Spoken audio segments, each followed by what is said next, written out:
under God, indivisible, with liberty and justice for all.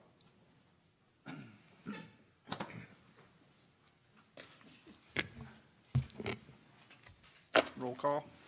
Mr. Bellevue? Mr. Berkowitz? Present. Mr. Booth? Mrs. Hanson? Ms. Huey? Mr. Talmadge? Here. At this time, can I get a motion to approve the minutes from the May 25th meeting? So move. Second. Any discussion? All those in favor say aye. Aye. Any opposed? We'll move to the presentation of requests for funding from the hospitals. Central Florida Health, are you all set?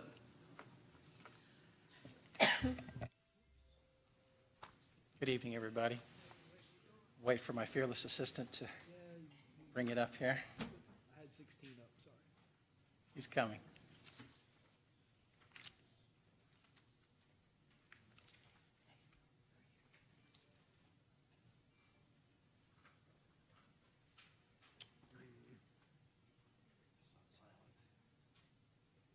Good idea.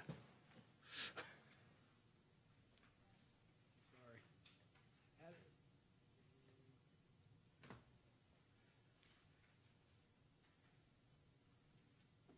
Got a little spot in the middle. All right. Well, thank you so much for the opportunity to once again come before the tax district to talk about our hospital and our request for funding for this year. I'm now on slide 2, just talking a little bit about the mission of our hospital.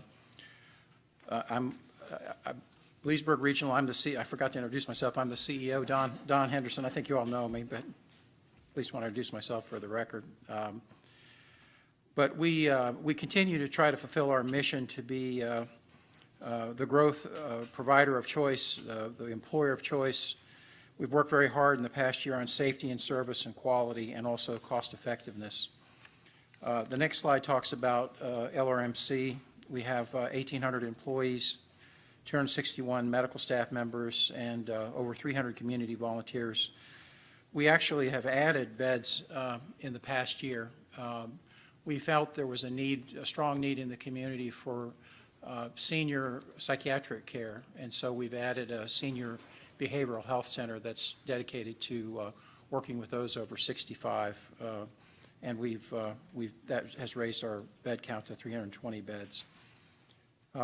So we've received some awards, which is good. Move on to the next slide.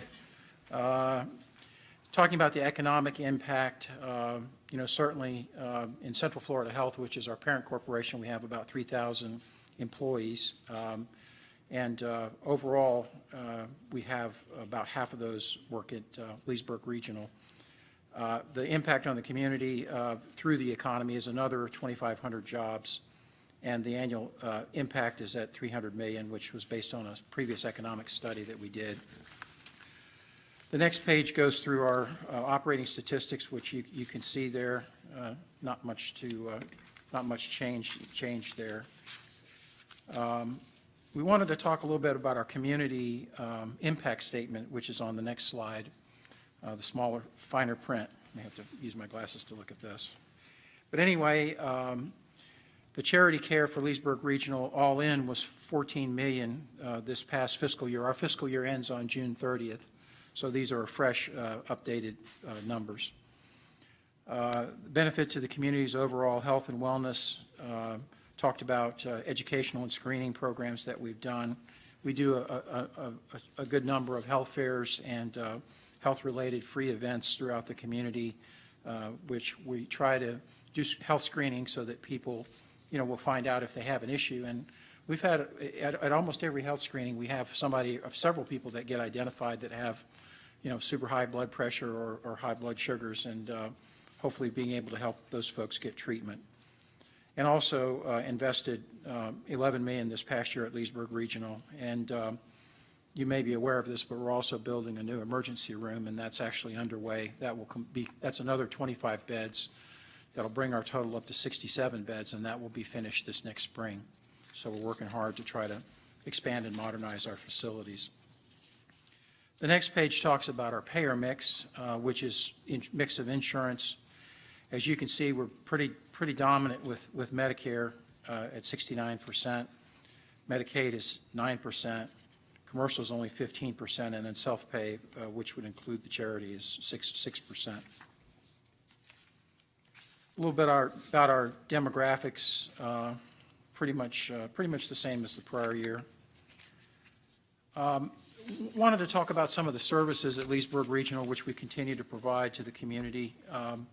We do feel like we are considered to be a safety net hospital because we do provide care to residents regardless of their ability to pay. Our open heart surgery program is one of the largest in Florida. We did 740 open heart cases. That number is actually up from the prior year by about 100 cases. We also provide in-house pediatric hospitalist programs so that if children come in and they need to be admitted to our facility, there's actually in-house pediatricians that stay there 24 hours a day, and we subsidize that service for the benefit of the community. We have a neurosurgical program because there's so many folks here locally that have not only strokes but also head injuries from different kinds. And we're proud to have the neurosurgical program that we have operating right now. We're proud in the past year that we got accredited. Our stroke program became accredited.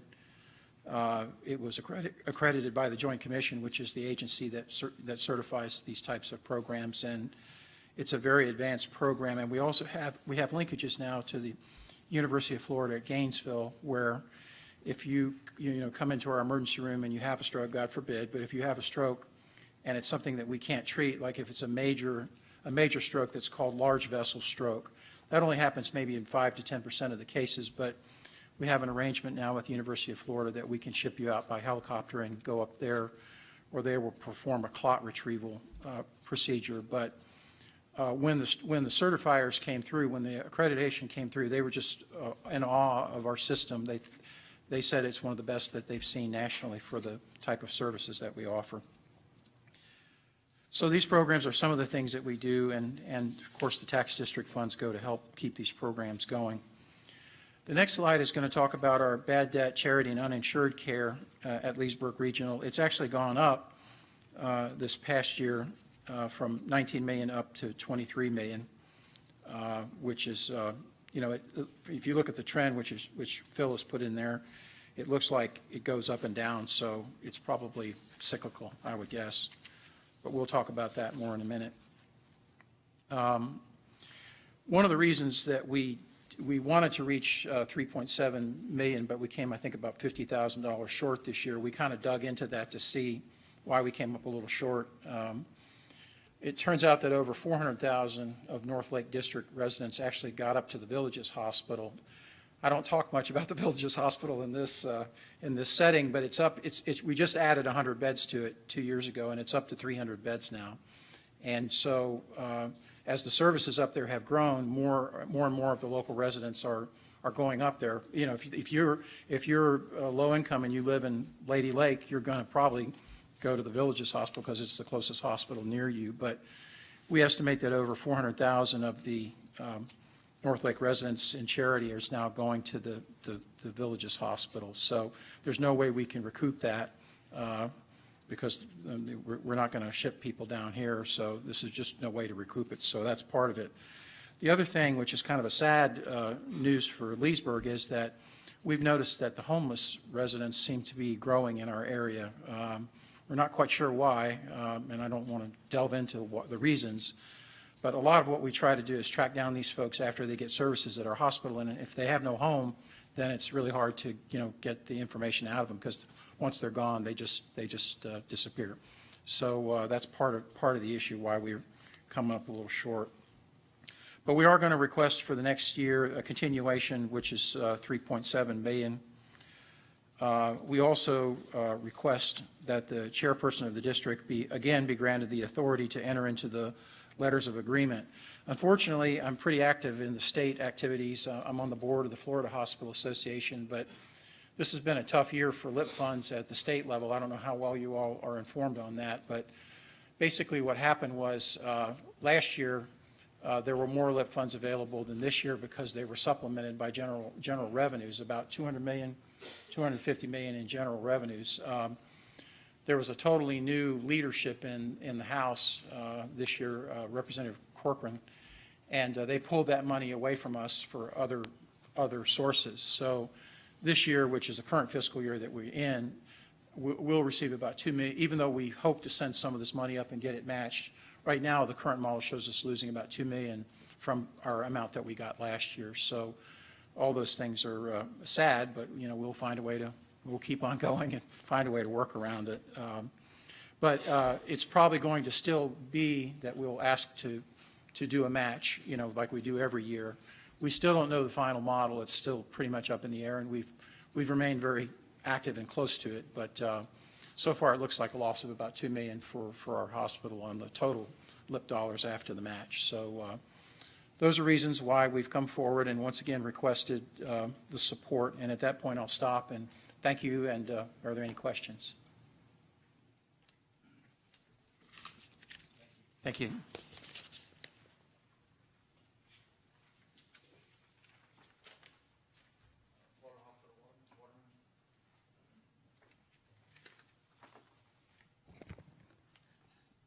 Thanks, Phil. Good evening. My name is Anita Young, and I am pleased to represent Florida Hospital Waterman as the Chief Operating Officer. Abel Beery, our CEO, is out of town, unable to be with us tonight as he is celebrating with his parents their 50th wedding anniversary. So we gave him an excuse to be away, and so you have me to deliver the presentation tonight. So first and foremost, thank you so much for supporting Florida Hospital Waterman and our community primary health clinic with the tax district dollars. The appropriation out to these organizations have just been beneficial, really truly to support the most needy folks of our community. So thank you again. This evening, I want to share just a little bit about Florida Hospital Waterman. I'll try not to repeat some of the similarities that we do have in common with Leesburg Regional, but I do want to point out a few things about Florida Hospital Waterman. Our mission, as you well know, is to extend the healing ministry of Christ, and we think it is very important that we stay connected with our community, that we are a viable organization. We are holistic in our approach, and we do believe the spiritual element is vital to the healing process. We want to make sure that we focus on being affordable now and into the future with cost containment, and in addition, we always want to be an exceptional quality organization. So at a glance, in our emergency department, we're seeing approximately 65,000 emergency room visits, 15,000 inpatient admissions, and you can see there the total patient encounters serving all who enter our doors are over 138,000. Just to give you a pinpoint idea of the uninsured and self-pay that we experience at Florida Hospital Waterman, these are ACA numbers, total 8.95% total overall, but our emergency department, we see a much greater year-to-date, a much greater percentage at almost 16%. These are increases. We have seen increases year over year.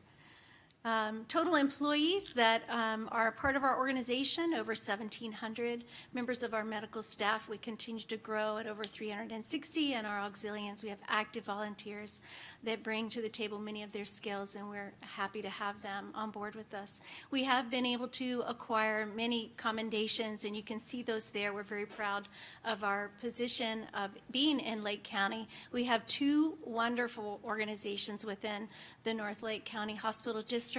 It is imperative to the community that we remain high-quality institutions, and so I applaud Leesburg Regional for what they've been able to achieve, and we as well continue to push for quality. Our community investment, it is a part of our mission to give back to our community. And that means not only in giving our time and our effort, but it also means giving of our own resources back into the community as we reinvest with capital expansion. So our capital investments in healthcare services, over $230 million over the past 13 years, between our year 2016, 2017, we've expanded our cardiovascular, orthopedic, and cancer services, as well as our diabetes area. Again, reinvesting back into the community, those profits that we make, means that we are a not-for-profit organization. It doesn't mean that we don't make a profit. It means that we don't divide that out to stockholders. We do reinvest right back into the services needed to continue to provide care to our community. We have announced our plans as well for an emergency department expansion that will include an inpatient tower for opportunities for future growth. On the second floor, we'll have our OB pediatric area, and then we will stress this building up to 6 floors. The third and fourth floor will be shelved for future expansion. We want to make sure that our organization is here in Lake County to provide care for 100+ years to come. So we are positioning ourselves to continue to be a quality institution and being available to give that care. One of the questions that we do know that comes to mind when we expand here in Lake County is how many of your contractors are involved in participating and acquiring jobs for folks within the county. So we do focus, and we'll be continuing to focus on local subcontractors. We have an upcoming job fair that we'll be hosting, and our construction is due to begin in September. Continuing on, not only do we want to invest right back into the organization, but we want to care for our community in a very special way. So just as Leesburg Regional cares for their side of the county, we do as well with our charity uncompensated care and wellness. That total benefit that Florida Hospital Waterman has invested in 2016 is over $30 million, and that is at our cost. Primary health clinic, we see over 3,000 patients, and Melissa will tell you more about that when she comes up to present for our community primary health clinic. Care outreach. We believe it is imperative for our organization and our leaders not only to work here, participate here, but to get involved here in extending their time in organizations within our county. So our leadership, those managers and directors and above, are required as part of our organization to give of themselves back into the community. So we're involved in over 28 organizations in Lake County and have given over 325 hours. And our Access to Care initiative, you may recall I shared with you, and I know Melissa has also shared, but following the actual vote to continue the tax district for the next 10 years, our CEO at the time, Dave Otati, challenged us to say, what else can we do in our community? What should we be doing? How can we collaborate? How can we get together to make sure we are actually impacting into the future?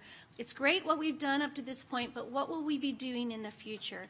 And so Melissa Sims has spearheaded a group of individuals. We had a couple think tank meetings, and more than 40 nonprofit organizations came together and represented all of the hospitals for the entire county.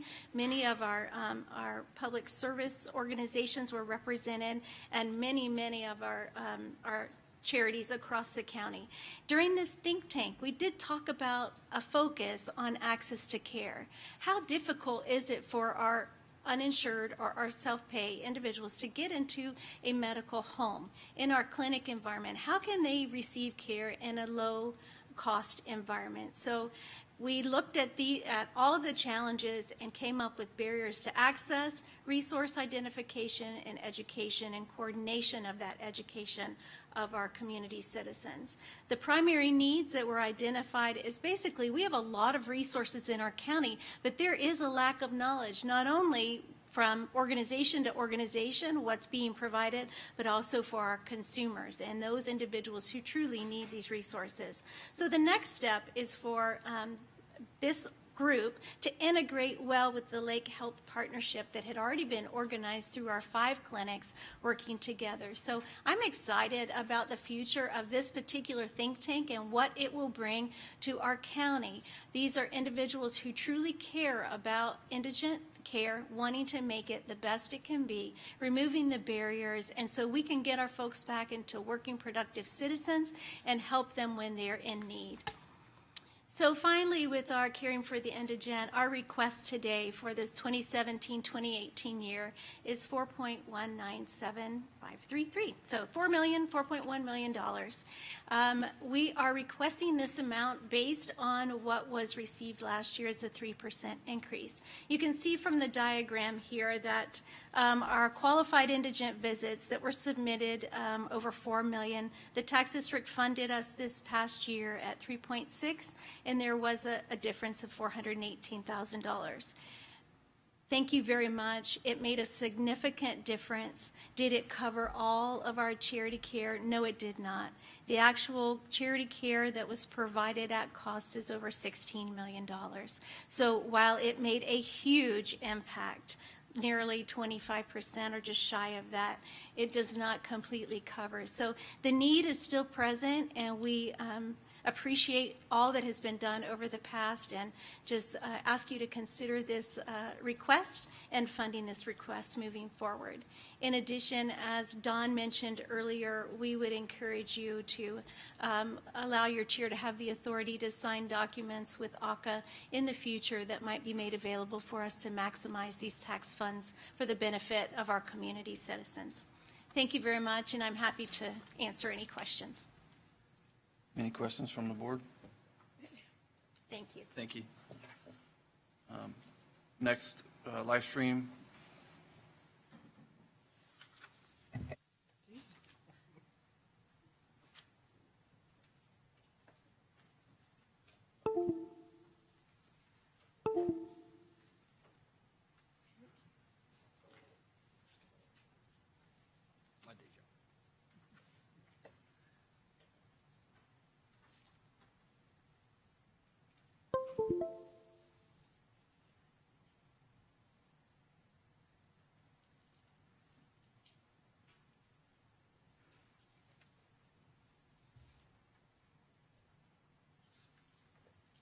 All right. Hi, my name is Carol Dozier, and I'm the CFO at Nlchd Behavioral Center. Just wanted to say, isn't it great to be standing here, that we were able to continue the funding for the next 10 years? I'm so proud of our community, I can't even tell you. Nlchd Behavioral Center, just to kind of give you, we're kind of the people you don't know doing awesome things, and you just don't even know we're there until you need us. We're over 700 employees. Who knew we were that big? Our budget is now almost 50 million, so we've grown quite a bit. And a lot of that growth has to do with seeking out funding such as yours to do the things that we do. For example, we were talking about, we got a new central receiving system grant from the state of Florida. Very unique opportunity, applied for that grant. Your funds help us provide the required 50% match. And so a lot of times when you go after grants, if you don't have funds like yours, you can't even qualify to get the money. And so for us, we just really appreciate what you've done for us, because it helped us increase that central receiving system. Part of that central receiving system is got a couple of folks who visit Leesburg Regional and visit Waterman in what they call warm handoffs. Because a lot of times the folks that end up in our emergency rooms, in our med-surg hospitals, they need us. And so we provide that care and that transition. Our average length of stay at Livestream is low. And it's low because we're pretty lean and mean. And we are able to provide wonderful services in the shortest length of time possible and help folks return to our community, which is really what our goal is, to return folks to their home environments. As a result of that, we also have an ability to serve a new grant we just got to serve veterans. And isn't that a population we all need to help serve? And so as a result of that, with your funds, we have been able to serve over 1,200 folks. And in those 1,200 folks, we're in our group that has, we have a 46-bed licensed psychiatric hospital. We have a 20-bed CSU. We have a newly opened ARF unit for Marchman Act for substance abuse. And then our Hope and Recovery Center has another 26 beds. And so for that, we also qualify for those minimum charity care percentages. The minimum is 3%. Livestream exceeds that. We're at 23%. And so as a result of that, your funds help us continue to provide that charity care. And we talk a little bit about cuts. This legislative session wasn't any kinder to behavioral health care either. We took a $800,000 cut, and we're hurting. And so we really appreciate you being able to continue this $700,000 request that we have today. And I thought I might as well go ahead and, while I'm here and by myself, hanging out here, also talk a little bit about our WIN clinic. We served over 1,384 folks with the $175,000 that you gave us. We're requesting an increase because our actual numbers were a little higher. And what I'd like to share here is that the folks that come to our WIN clinic are folks that by nature may not do well in a regular primary care setting. And so as a result of that, folks who are severe and persistently mentally ill, their average lifespan is only 55 years old. I'm older than that, and so it just seems to me like if we can do something to basically lengthen their life and make their life more increase their wellness, and that's what we do in our wellness clinic. As a result of that wellness clinic, it also keeps folks out of those ERs at that higher rate, and it also keeps them out of our inpatient unit. Frankly, we actually see a reduction in our inpatient unit stays. And so we're also asking for a slight increase with that to $190,000. Thank you for your time today. Any questions from the board? Thank you.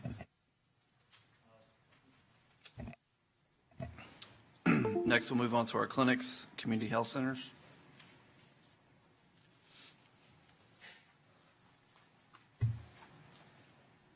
Hi, my name is Mark Dickinson. I'm the Executive VP and Chief Financial Officer for Community Health Centers. Thank you for inviting us again this year to apply for funding. I think I've passed out some fact sheets and such for you to look at. During the year ended June 30th of 2017, between our Leesburg clinic and our Tavares clinic, we saw over 1,300 patients at 200% of poverty and below, generating almost 3,000 visits.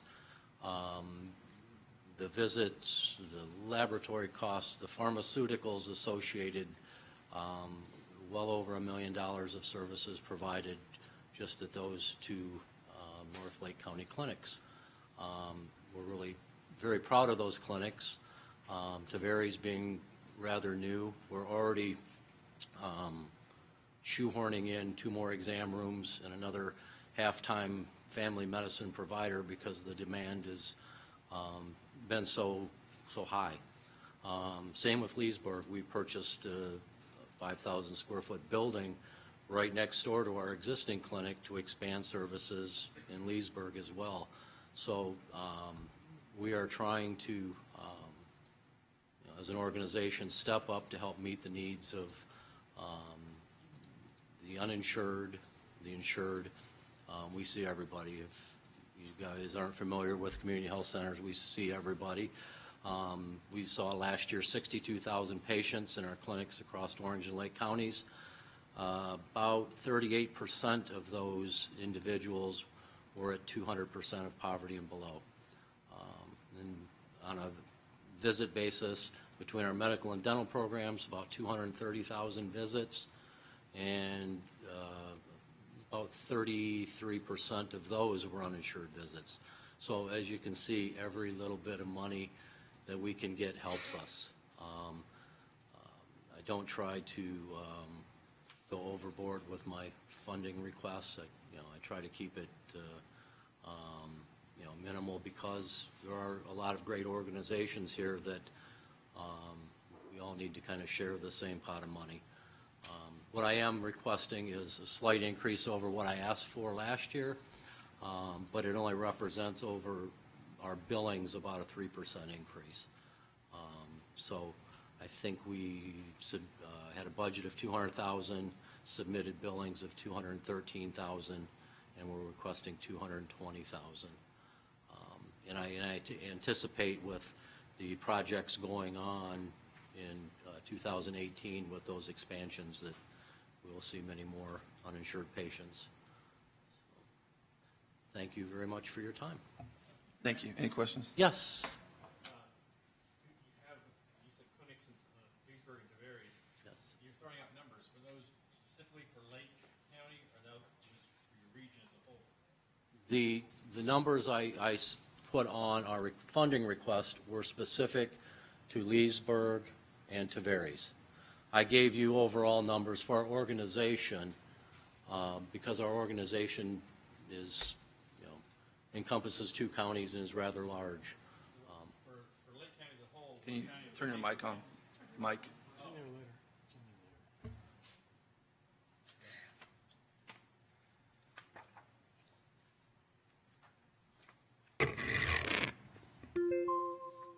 In your letter, you mentioned provided care to 1340 individuals. That's the That is- Lake County. That number. is Leesburg and Tavares Clinic. Right. We also have a clinic in South Lake County, but those numbers are. Right.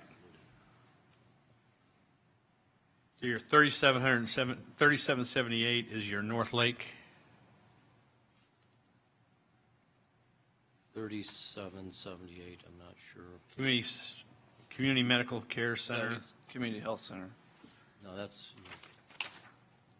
No, we had over 1,300 individuals and about 3,000 visits with those 2 clinics at 200% of poverty and below. It's not our total patient population for those clinics. 680. That's it. Okay.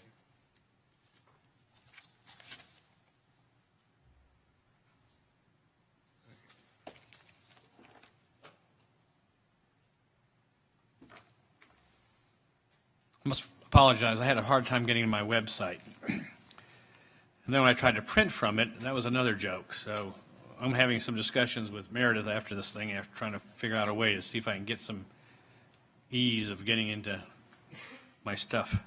So you had 1,340 individuals, and, That's correct. okay. And how long have you had the Leesburg site?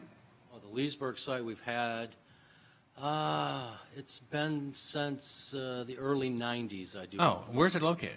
Right on First Street, right downtown. You know where the parking structure is? Yeah. Right across the street. Oh, okay. Now, we have that one building, we just bought the second building in the little bunch there. So Okay, all right. Expanding services there, And the Tavares site is, right across from City Hall. Right, attached basically to O'Keefe's. oh, okay. Oh, so you can get drunk and turn around, okay. Yeah. That'll work.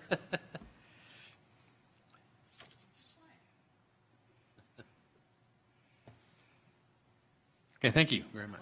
I just also want to really mention a quick thing. I want to thank Don Henderson. He probably doesn't realize we have a really unique project that we're working on with Don's hospital. We have a care transition coordinator that we're stationing in the hospital to help with some of the patients discharging from Leesburg and getting them into a medical home. So we're actually going to be making appointments right inside the hospital, helping those people transition into primary care. It'll help with the hospital readmission rates and things like that. So it's really going to be an exciting project and looking forward to it. And thank you, Don. So thank you. Thank you. Next, we have Community Medical Care Center. That's the one that has 36.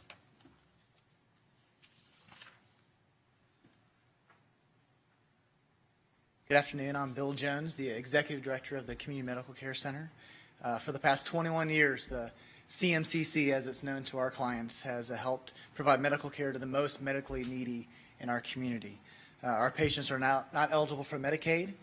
They are excluded from the Affordable Care Act, and they don't have the means to purchase private insurance. We're requesting that the North Lake County Hospital Tax District to continue support of our crucial services to our community to the extent of 3,778 patient visits at $145 each for a total support of $547,810.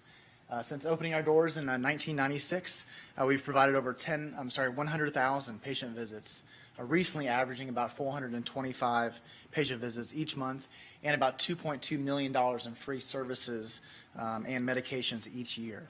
The secret sauce is really our small paid staff integrates with a large network of committed volunteer medical professionals. and that allows us to keep our costs at the lowest anywhere that you'll find. We currently enjoy the partnership of 64 licensed medical professionals and 25 volunteer office personnel to make our clinic a one-stop medical home for those in our community. In addition to that, we have currently 7 retired dentists and also 6 dental support staff that wrap around dental for our clients, and really, again, a one-stop home for our clients. Your continued support is really crucial to who we are and how we can serve our community, and really avoiding an expensive, more impersonal ER and really finding a loving, caring environment to provide for all their needs. And so we appreciate all you've done in the past and look forward to working with you in the future. So any questions I might answer for you this evening? Now, I want to thank several of my friends recently took a tour of your facility over the last few months and were very, very impressed. And in fact, they keep encouraging me to find some time to do so. So We'll make an appointment when we get down here. How's that? well, schedule permitting. But I just want to say, that, from hearing from them, they say you did a fantastic job. Thank you. The next clinic is Florida Hospital, Waterman.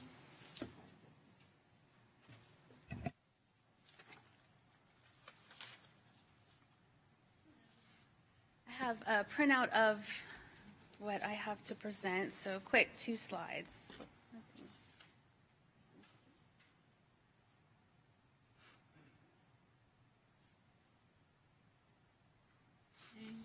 Good afternoon. My name is Melissa Sims. I'm the director over the Community Primary Health Clinic, Florida Hospital, Waterman.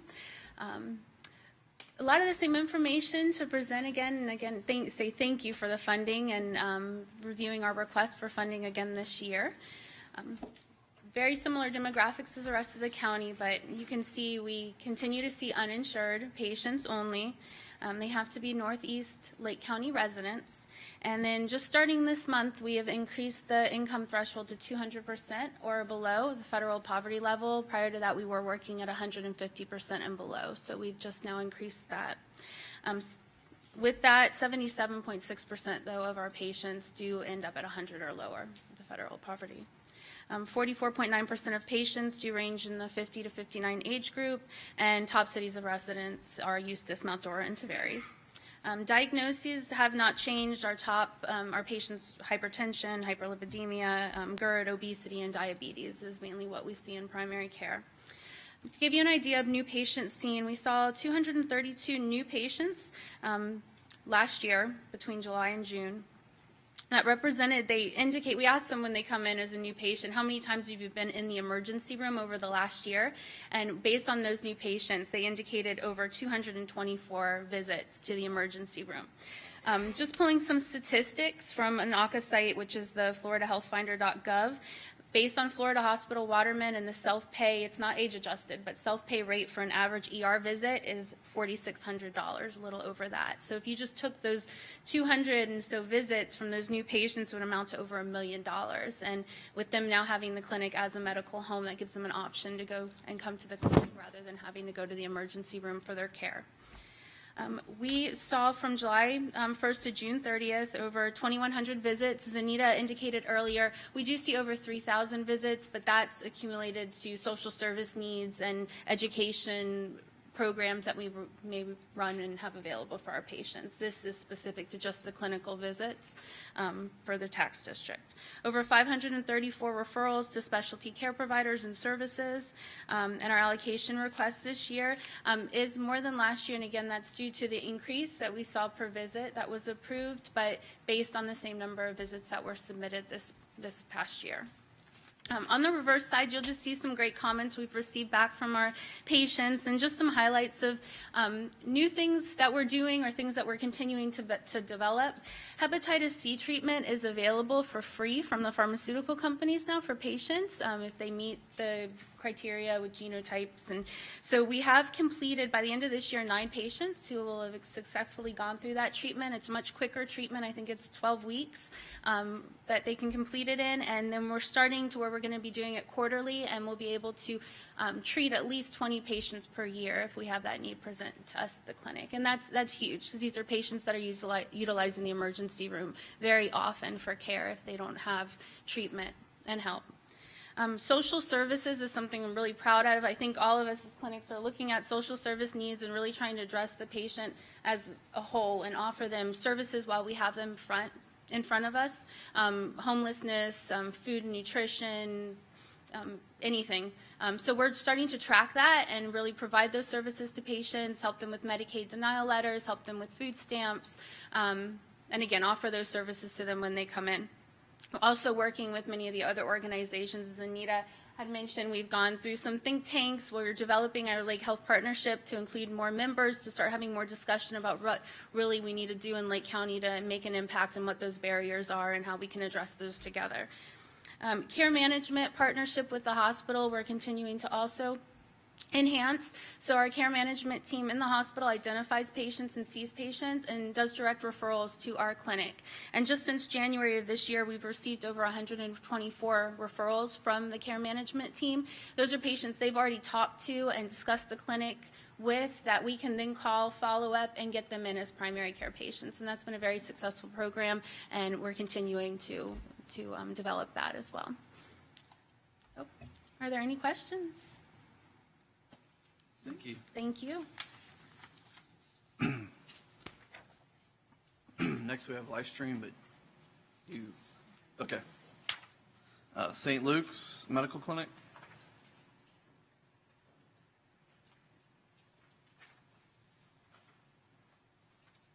Hi, good evening. I'm Erin Burley. I'm the clinic manager at St. Luke's. This is Jen Steffensen-Kraut. She's our director of health services for Catholic Charities. St. Luke's opened in 2010. We're located in Eustis. We have seen in the past year 1,148 patient visits. We currently have 43 volunteer healthcare professionals and 24 other volunteers that assist in administration and clerical duties at the clinic. We are requesting $88,000. It's a slight increase from last year, and that also, as the other clinics had mentioned, it's due to the increase in the reimbursement rate for the same amount of visits. St. Luke's, we believe that everybody is deserving of medical and dental care, irregardless of race, ethnicity, religion, or income. And we also believe that they should be allowed that with dignity and respect, and that's what we do at St. Luke's. Just a couple of examples of patients that we see at St. Luke's. We have a gentleman who was a truck driver from the time he was 18 up until this past year, and he's 54 years old. He has severe diabetes that wasn't controlled. He had to have a toe amputated, is not able to work, has not only has issues, health issues he's dealing with depression. At our clinic, he's receiving wound care. He's receiving the care for his diabetes as well as psychiatric and counseling to deal with those issues. And we have another gentleman who came to see our dentist thinking that he had an abscess, and turns out it was a tumor in his jaw. And he's seen our ENT specialist, and he's been referred to WeCare, who's now sending him to a specialist, to a surgeon for a biopsy of that. So those are just some examples to put some faces to, that we're talking a lot about numbers and statistics, but just to give you kind of the human side of what the clinics are doing. And we just hope with this money, we thank you for your previous funding, and we hope with the continued funding to continue to provide care to the patients like I just mentioned, as well as all the others. Any questions? Thank you. Thank you. At this time, if there's any other qualifying clinics that need to present? Okay. Before we get into the worksheet, obviously there's no action to take from the board right now, but is there any questions you have for any of the providers on their presentations? Okay. We'll move into the funding worksheet. Pat, sorry. Okay, the worksheet that came with your packet, I was able to update it this afternoon because Farland sent me over, they're not finished with the June quarter report, but we had expected numbers. They still need to get some representation letters and do a few more compliance tests. So the new worksheet that I handed you out this evening that y'all got off and were on the table over there shows now by each clinic and hospital what was approved in 16-17, what was actually submitted in 16-17, what's been requested for 17-18, and then the percentage change is the request versus actual. So that just kind of gives you an idea of where we stand. And what I will do before September 14th at our first budget meeting is, as I do in the past, I will do several budget scenarios. One with clinics fully funded, hospitals 50-50, one with what money we have available in a ratio, and then I forgot what the third, I usually have three, huh? Did you do one with the rollback?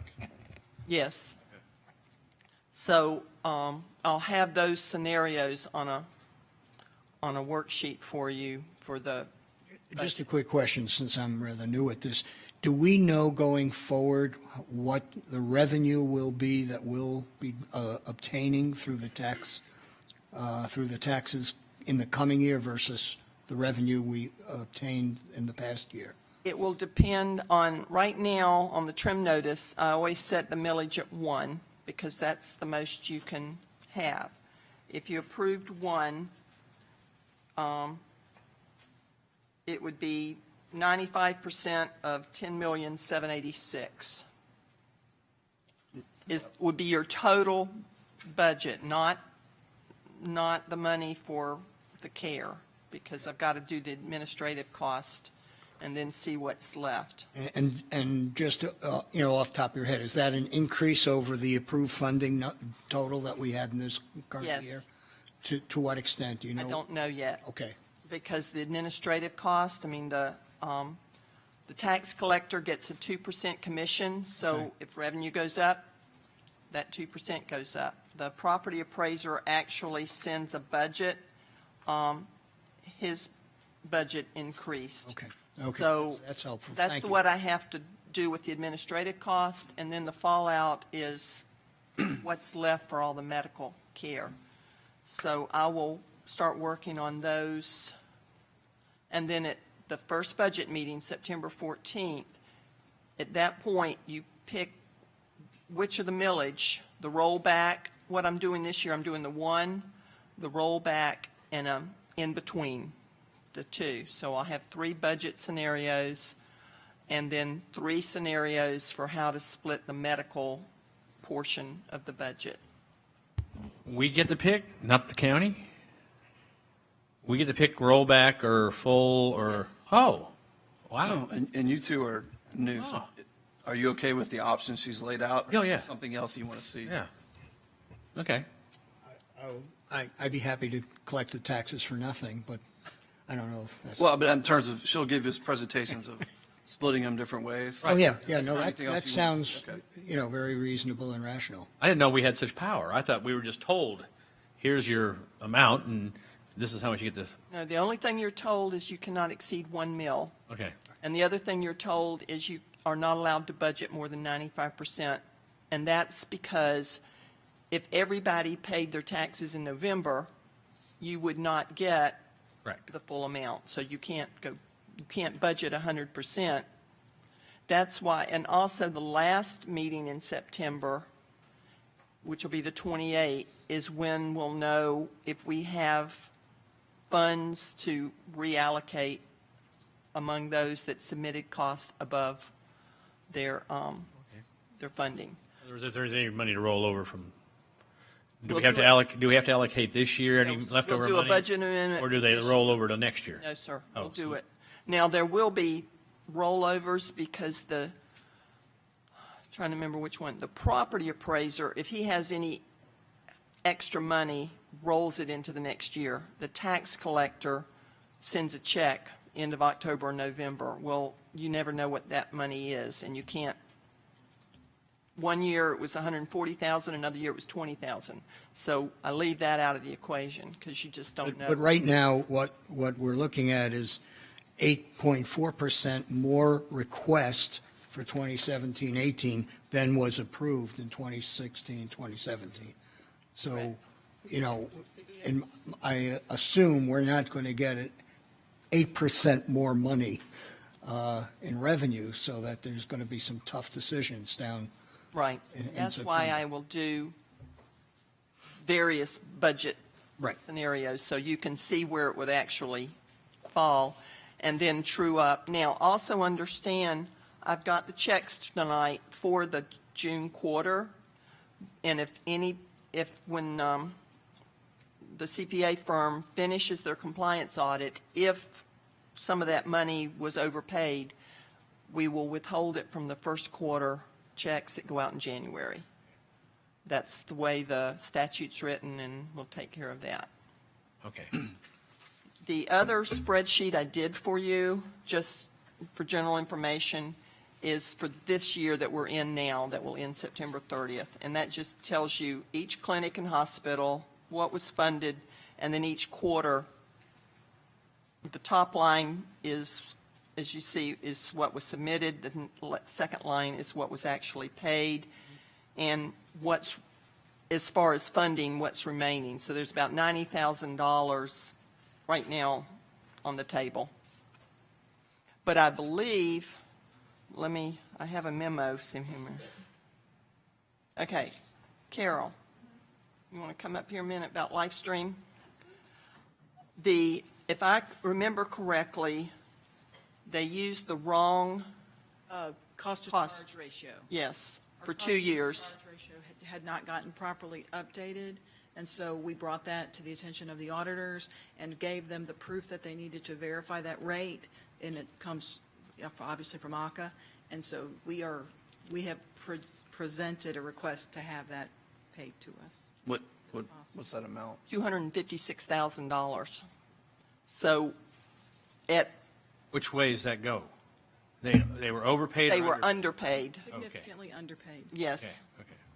So there again, what I hope by the first meeting is, I just don't know what other bills are out there right now. I've got, and then, of course, all of these checks that This money we didn't give them and we gave Correct. some other, because you didn't meet the budget? No, what happened is, Our cost to charge ratio is, in the statute, it defines your reimbursement rate from the taxing district as your gross charges times your cost to charge ratio. And our cost to charge ratio had never been updated since we originally began being a tax district recipient of funding. And so we clarified that and gave the auditors the proof of what our cost to charge ratios are over the years. In other words, it was several years. That money would come out of where? we'll have to decide. Okay. I mean, what you may end up having to do is if we have money left over this year, go ahead and fund that, and then if there's anything left. Because usually what happens is we actually take in more ad valorem than we budget, and that's why we're able to do this at the end of September. Because there are a lot of people that don't pay in November, so the money more comes in. So I will know at the September 14th meeting better what we're going to have available. Okay. But I just wanted to bring that up tonight, so you'll know if I come in here and say, Livestream's going to get 256 and everybody else is going to get $3.40, you'll know the whys and wherefores of it. It's a calculation error. Any other questions on the worksheet? All right. At this time, we'll open up to public comment on the request for funding.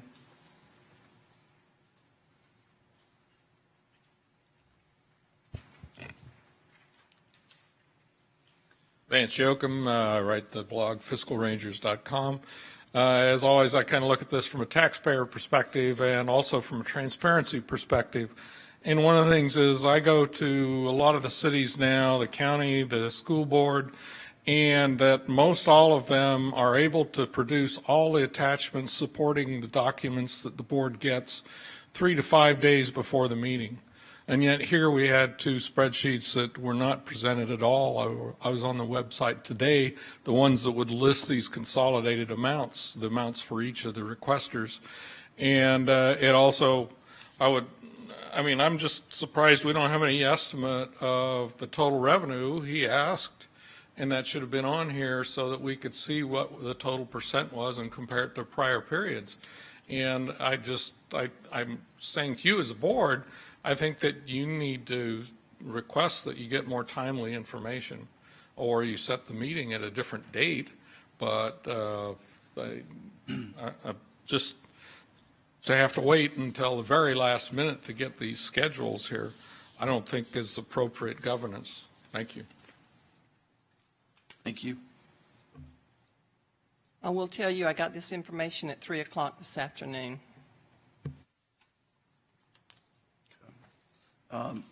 Next item on the agenda is to do letters of agreement. We need action on this.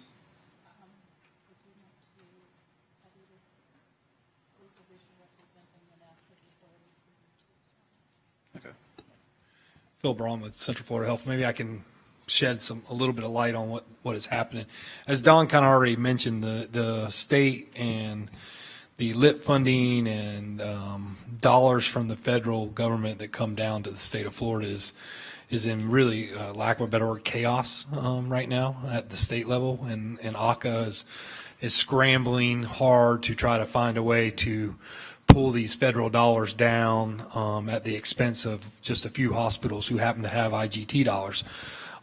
What you did receive, though, which was kind of caught off guard by everybody, was another type of IGT dollar request that has nothing to do with the LIP funding that we normally talk about. What happened is in the past, and I know this only because of talking with ACA, they didn't give any of us this notice, but in the past, there is legislation that sets the Medicaid outpatient rate at a $500 rate.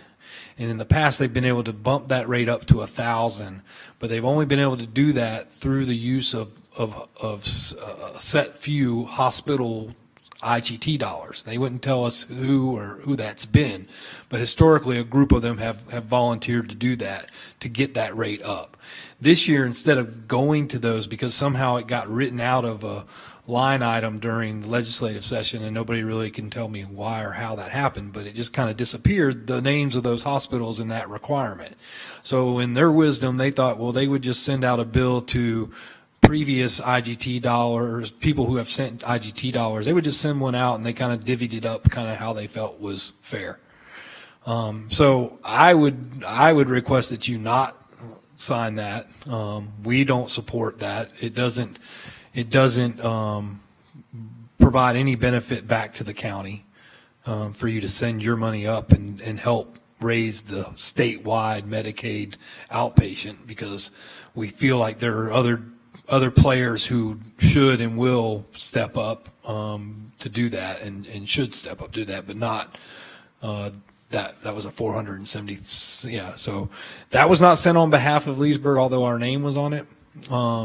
We just happened to be the provider. I don't know that Waterman had one. Do you know anything? I don't know. So I think we just happened to be the last.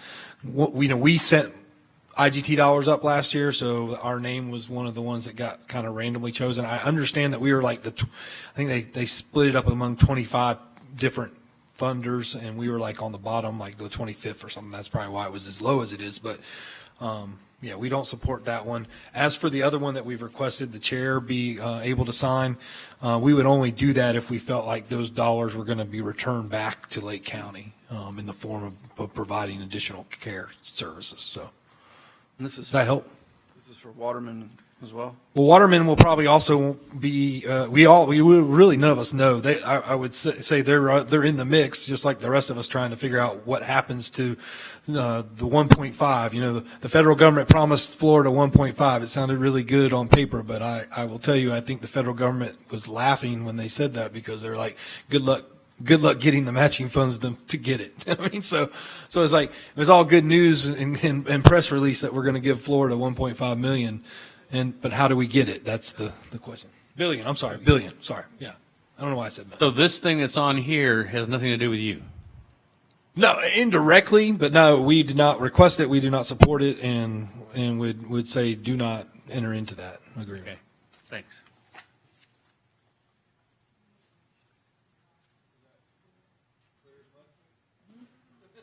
Do I need one? So where did this come from? It was forwarded to me by Phil. Well, actually, it was sent to your chair and Pat by the state. I was copied because it has Leesburg in it.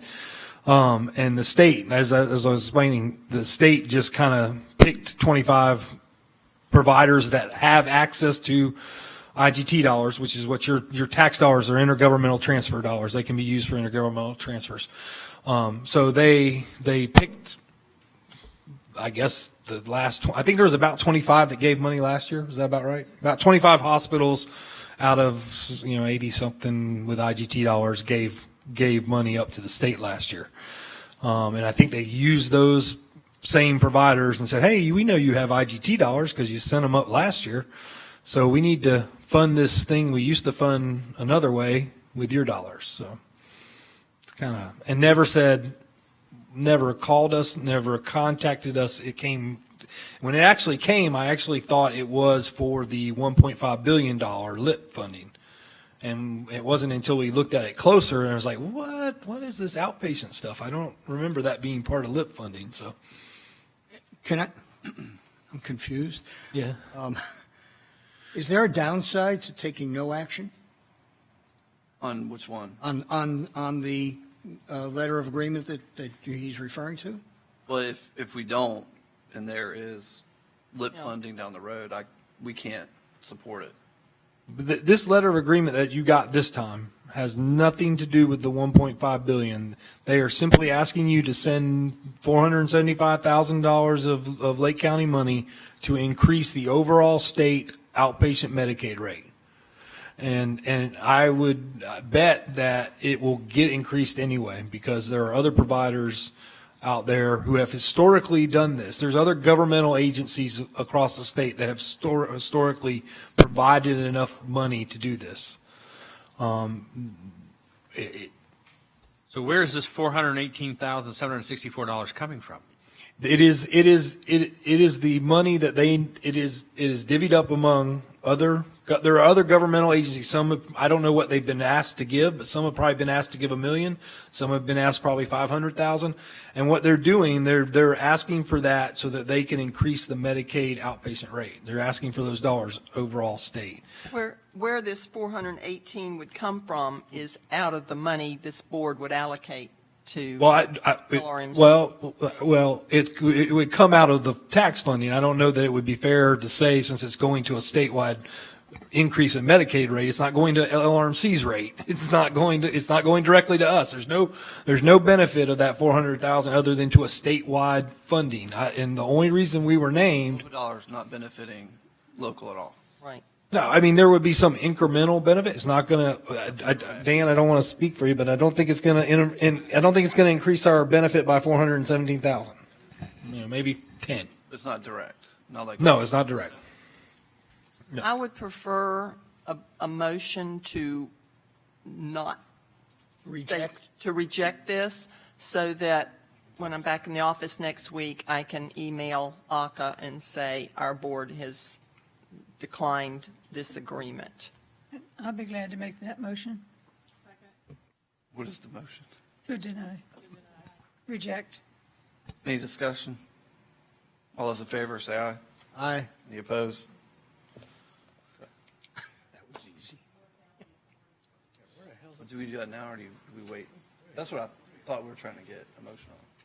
Well, no, this, You want a motion now to execute, the chairman to have executed the LIP if it comes in before the next meeting?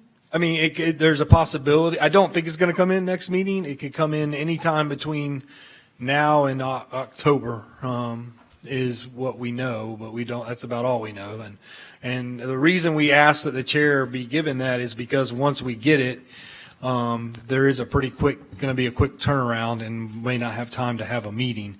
And again, what this would do, if we were to get not this one, but a different letter of agreement, what that letter of agreement would allow is on behalf of Waterman, and this is built into your legislation, by the way, the ability to do this. It would allow Waterman, and on behalf of Waterman and on behalf of Leesburg, to, rather than directly give us our IGT dollars, would be to submit them up to the state, who then draws down federal dollars, who then redisperses it back with additional dollars to the two hospitals. So it's kind of like increasing your funding ability in a way. But it is so up in the air right now, and some of the initial proposals that they have given us would show a lesser return than what you would send. And we would not support that. We would not ask that this board support that, because we don't believe that's being good community stewards of your money. But if you're able to bring down more dollars to Lake County, that makes sense, and that's why it's built into the legislation. It is built in specifically to do that, to bring more dollars down. So does that make sense? We've done it before. Yeah, it's been in place for many years. The models have always changed. That's the big bugaboo, is that it used to be that they matched it dollar for dollar at some percentage. It used to be they would increase your personal Medicaid rate, or your Medicare rate, and now it's gone to this allocation formula that we really don't know what it's going to be yet. It's kind of waiting to become final. But we would, and I think the motion that we've done in the past is the chair has the ability to enter into those agreements if the LIP agreement does provide additional funding to come back to the providers. okay, so you're looking for a motion to grant the authority to our chair to enter into letters of agreement to secure additional dollars for the low-income pool. Is that a sufficient motion? Yes. Okay, so moved. Second. Okay. Any discussion? All those in favor say aye. Aye. Thank you. With that, is there anything else for discussion? Just want to request, we had asked that for today, that possibly more folks would come in to seek assistance. We have asked both the hospitals, we've contacted all the clinics, we have advertised 2 different times in 2 different papers. We have had no response, sir. Okay, thank you. Okay, if that's it, then we'll be adjourned.